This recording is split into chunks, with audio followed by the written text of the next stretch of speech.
Next topic is parametric test. In this, first is student t distribution or student t test. Okay, so in this we'll be studying, one is test for single mean and another one is the test for difference of mean. Okay, now we have already done test for large samples. Okay, and if population variance is unknown in case of large sample, then its estimate, okay, provided by sample variance S square is used. We are using S square and normal test is applied in case of large sample. Okay, now for small samples, an unbiased estimate of population variance is given by S square equals to 1 upon n minus 1 into summation of x minus x bar whole square. Okay, now we are replacing this sigma square by S square in case of small sample or in case of student t distribution. Now definition for students t distribution: if x1 till xn is a random sample of size n. Now for a normal population with mean mu and variance sigma square, okay, student t statistics is given by x bar minus mu upon s upon root of n. Okay, now we can even write this as root of s square upon n, and which is asymptotically normal to t n minus 1. Now n minus 1 in this case is degrees of freedom. Okay, same thing, s square is given as 1 upon n minus 1 into summation of x minus x bar whole square. Okay, and this n minus 1 is nothing but degrees of freedom. Now let's start with test for single mean. Now this is a problem given. Now 10 cartons are taken at random from an automatic filling machine. Okay, the mean net weight of 10 cartons is given as 11.8 and standard deviation is given as 0.15. Okay, does the sample mean differ significantly from the intended weight of 12? Okay, and degrees of freedom in this case is 9, and value of t at 95% of confidence or 5% of significance is given as 2.26. Now if our value of t, mod of t, is greater than 2.26, then we have to reject our null hypothesis, otherwise we are going to accept the null hypothesis. Okay, so basically the table, in table we are going to look for the value at 5% of significance with 9 degrees of freedom, but in this case the value is directly given, so we will be using this value only. Now what is given? We are taking sample of only 10. Now when we say a sample is small, only if sample is less than or equals to 30, then only we are going to say sample is small and we will be using t-test. So in this case n is given as 10, mean is given as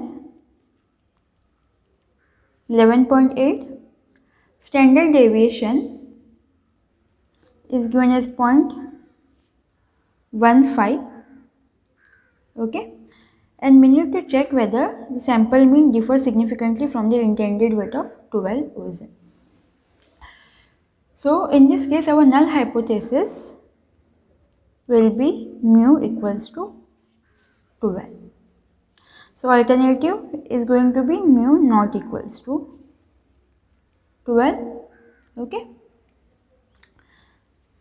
now in this case standard deviation is given. Now what is our t-test? T-test is given as x bar minus mu upon root of s square upon n. But this standard deviation, whatever is given, basically what is our standard deviation? Actually it is root of, so I am taking square here. It is 1 upon n summation of x minus x bar whole square, right? But the value of s square in t distribution is given with respect to degrees of freedom, which is 1 upon n minus 1 summation of x minus x bar whole square, right? Now basically I have to calculate s square upon n. So what I can do is keeping this n minus 1 x minus x square as it is, we have to divide this entire value by 1 upon n, this n, right? So I can even write this as n minus 1 summation of x minus x bar whole square upon n. So the same thing, this is nothing but s square, right? Standard deviation. So we can write this as s square upon n minus, s square upon n minus 1. Okay. So the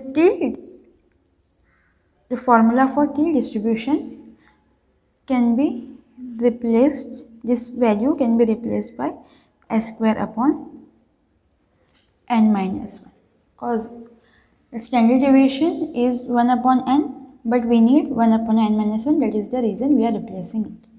Okay. Now let's calculate value for t. Now x bar is given as 11.8, right? Here 11.8, mu is given as 12, s square is given as s is given as 0.15, so it will be 0.15 square upon n minus 1, that is 9 degrees of freedom, right? So 11.8 minus 12 is nothing but 0.2, okay? Minus 0.2 upon, this will be 0.15 upon 3, okay? So further we can write this as 0.2 into 3 upon 0.15, which is nothing but minus 4.0. So what will be mod of t? Mod of t is nothing but 4.0 or 4. Now value of t at 5% level of significance is given as 2.26. But here what we are getting is 4.0. So t, mod of t is greater than 2.26. Okay. Therefore, we have to reject our null hypothesis. This implies we are accepting alternative hypothesis. Okay. And what is alternative hypothesis? Mu is not equals to 12. Okay. So sample mean differs in this case, okay, from this intended weight whatever is given, that is 12. Okay. So it is differing from this 12. So it is not equals to 12.